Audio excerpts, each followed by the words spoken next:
vijana wa Kiislamu unaojiita Gen Z, hii haikuhusu. Achana na hizi habari, si maandamano, si hayo mambo wanaodai kwamba salamu sijui unaunganisha ionekane ni kitu kimoja, haikuhusu. Achana nayo, unamkufuru Allah subhanahu wa ta'ala. Wanadai Gen Z hawana dini. Nani kakwambia? Gen Z wa Kiislamu wana dini na dini yao ni Uislamu. Gen Z wa Kiislamu wana dini na dini yao ni ya Kiislamu iliyokataza maandamano, iliyokataza ujinga ho. Kwa hiyo Uislamu unalinda heshima, unalinda nafsi.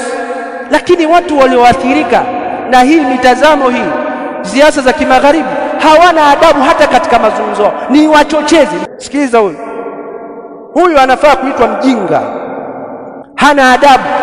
Sikize, tunamwambia tu Mama Samia, kama kweli una nia njema ya kuleta maridhiano, kwa hiyo vua hijabu ukiwa kazini, vaa suti ya kike, suti tu kama hivi, ondoa makitambaa ya kuashiria wewe ni dini gani.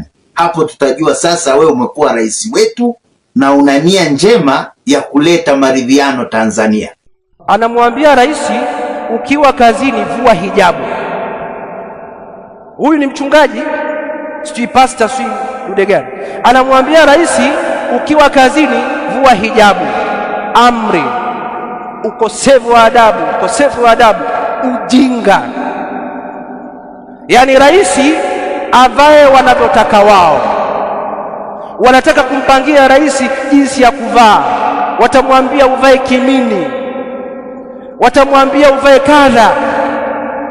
Jahil murakkab, jinga wa kiwango cha mwisho kabisa.